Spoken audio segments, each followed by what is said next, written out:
The trader you become. When your state changes, don't change your plan. Chapter 1. Watching the decision maker. When a trade begins moving against us, our attention naturally stays on the chart. Is the trend still intact? Has support broken? Is the setup still valid? Those are important questions, but while we're watching the market, something else may also be happening. The person making the decisions may be changing. Not because they're weak, not because they're undisciplined, because pressure changes people. The calm trader who entered the position may not be the same trader making the next decision 5 minutes later. The market is still being observed. But now, the decision maker is changing while observing it. Perhaps professional traders learn to watch both the market and themselves. Chapter 2. The invisible part of every trade. Imagine watching two traders. They enter the exact same setup, the same entry, the same stop, the same target. 5 minutes later, the market moves against both of them. One trader leaves the stop exactly where it was planned. The other moves it. Why? The chart is only part of the story. The invisible part is what happened inside each trader while the trade unfolded. One trader remained connected to the process. The other gradually became connected to the outcome. Perhaps uncertainty became much harder to tolerate. Perhaps the possibility of loss suddenly felt much larger than it did at the moment of entry. And little by little, the conversation inside the mind began changing. Maybe this time is different. It needs more room. I don't want to get stopped out. Most trading journals record the entry, the exit, the profit, the loss, but they rarely ask, what was happening inside me while this decision was being formed? Perhaps that question deserves just as much attention as the chart itself. Chapter 3. Your state is giving you information. During difficult trades, most traders notice their thoughts. I don't want to lose this. Maybe I should move my stop. I can't miss this move. But thoughts aren't the only thing that change. Some traders notice their breathing becomes shorter. Some notice tension in their chest. Some notice their shoulders tightening. Some notice their heart beating faster. Others suddenly feel hot.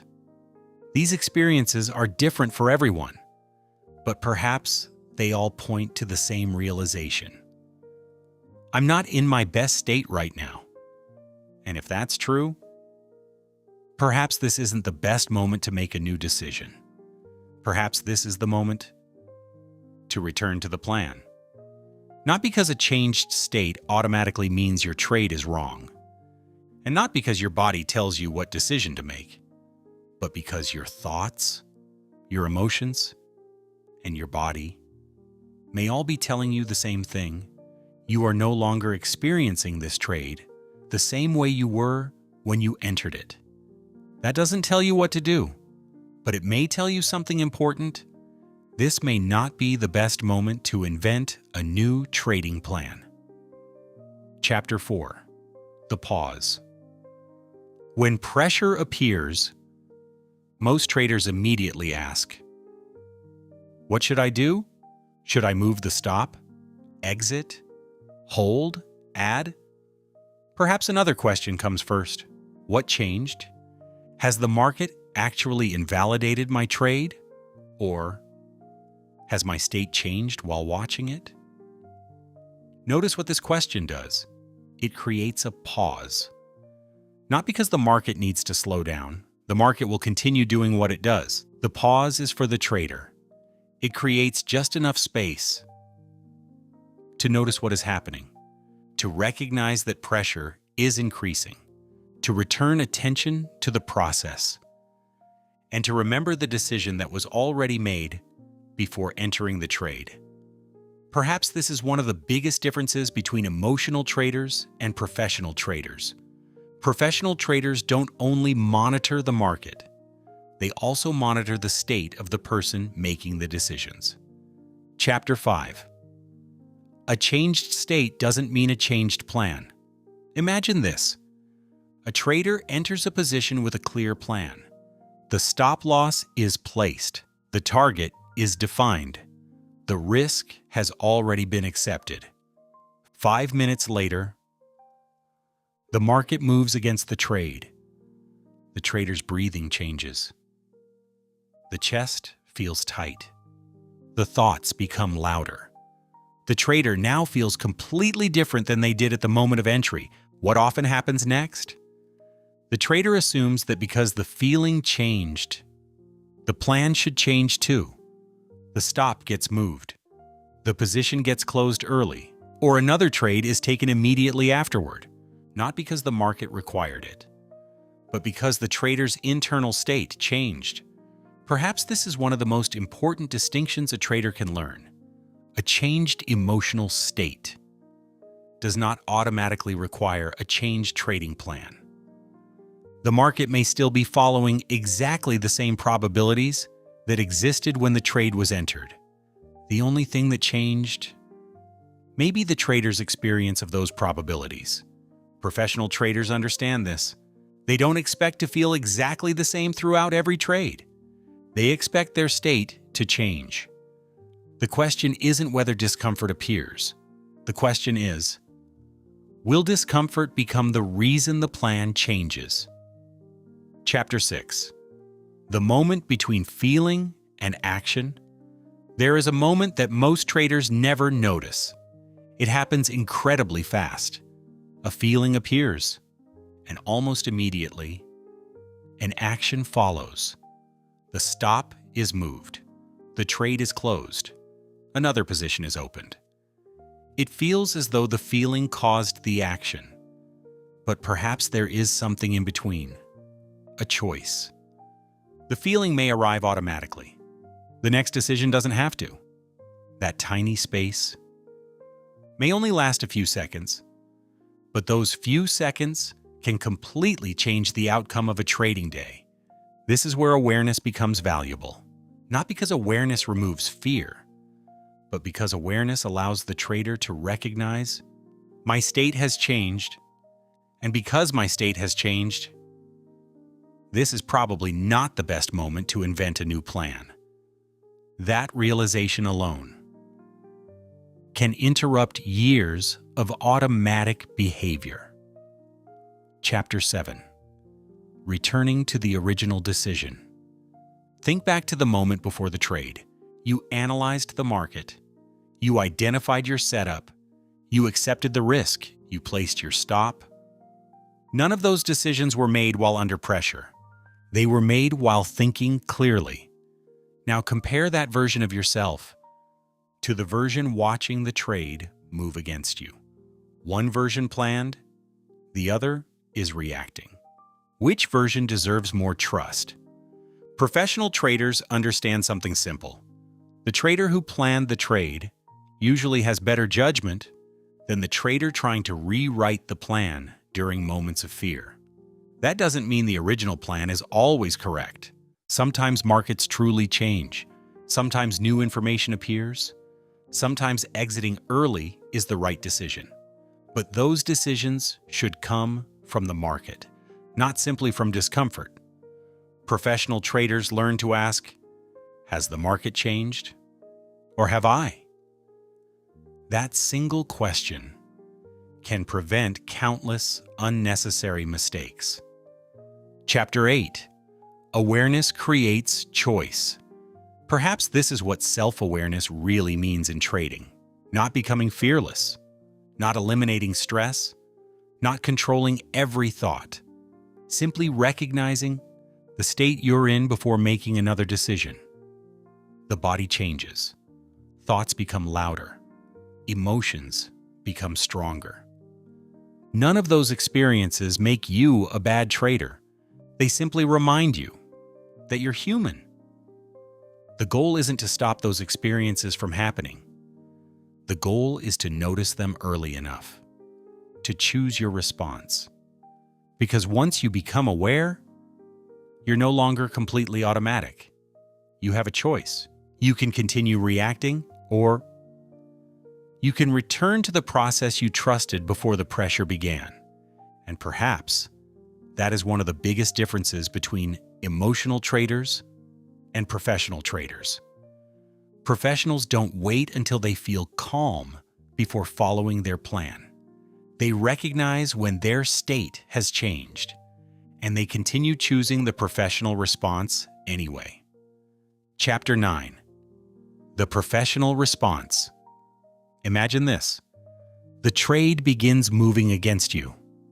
You notice your breathing has changed. Your chest feels tight. Your thoughts become louder. Your mind says, move the stop. Close the trade. You can't lose this.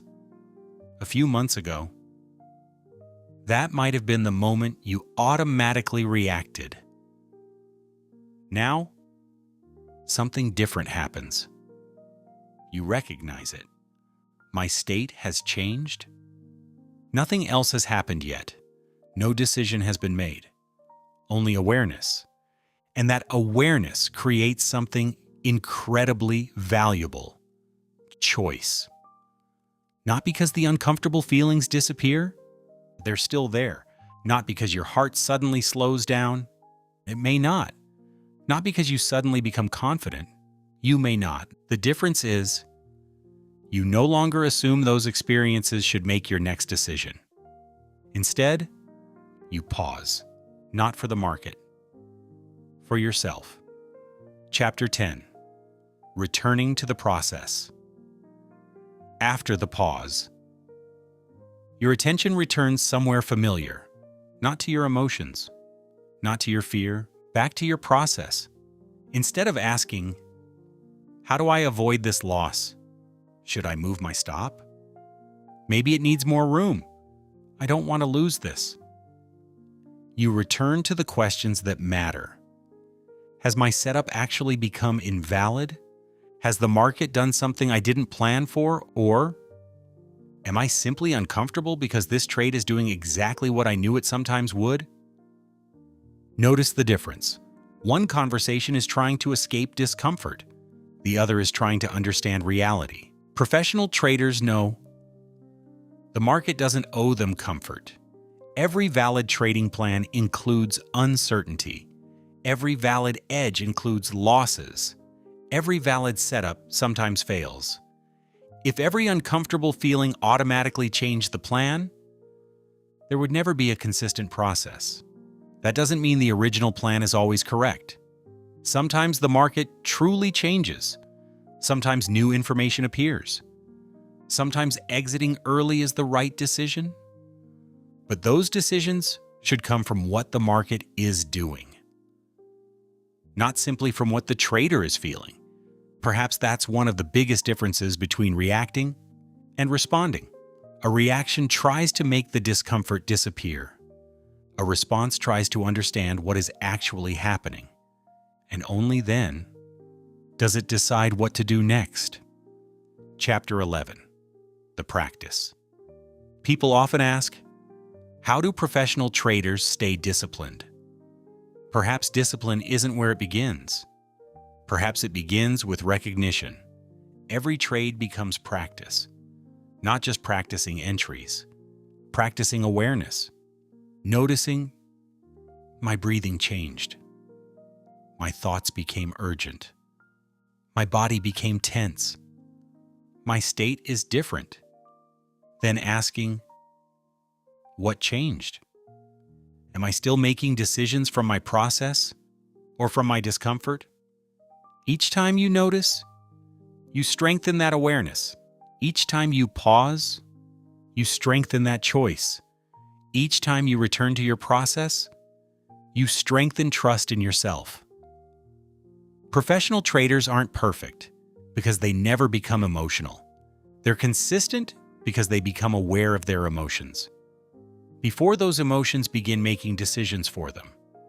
Perhaps one day, you'll notice your breathing change, your chest become tight, your thoughts become louder.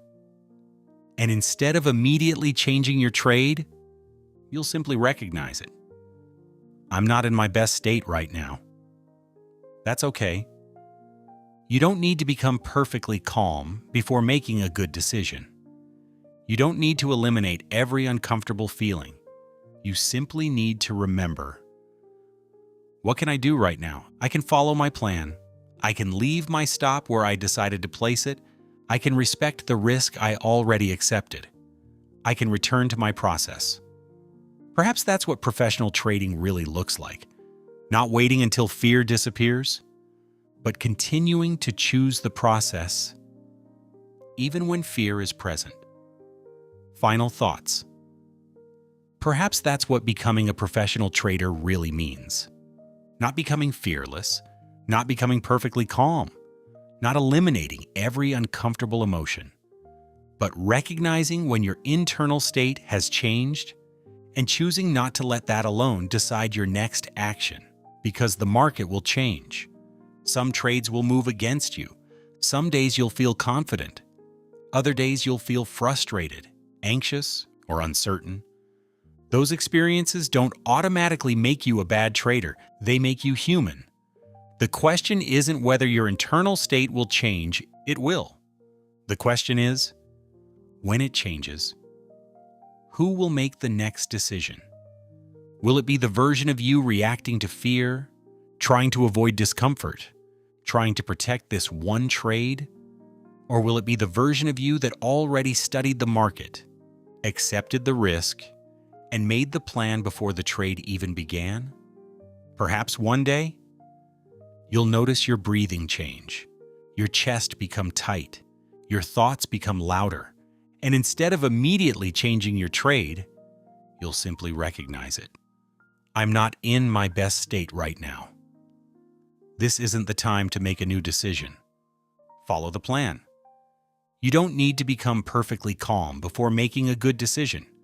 You don't need to eliminate every uncomfortable feeling.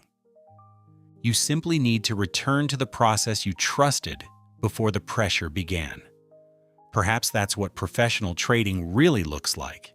Not waiting until fear disappears, but continuing to choose the process even when fear is present. Professional traders don't only monitor the market, they also monitor the person making the decisions. Because the market will always test your strategy, but it will also reveal your habits, your fears, your beliefs, and your patterns of decision-making. The more clearly you learn to observe both, the more consistent your decisions become. Because trading isn't only a journey of learning how markets move, it's also a journey of learning how you move while you're in them. And perhaps that is the trader you become. If this video gave you a different way of thinking about trading, I'd love to hear from you. Have you ever noticed your breathing change, your chest tighten, or your thoughts become more urgent during a trade? What did you notice? And what did you do next? Share your experience in the comments. You never know. Your experience might help another trader recognize something they've never noticed before. If you enjoyed this video and would like to continue this journey with me, please consider subscribing. Thank you so much for watching, and I'll see you in the next video.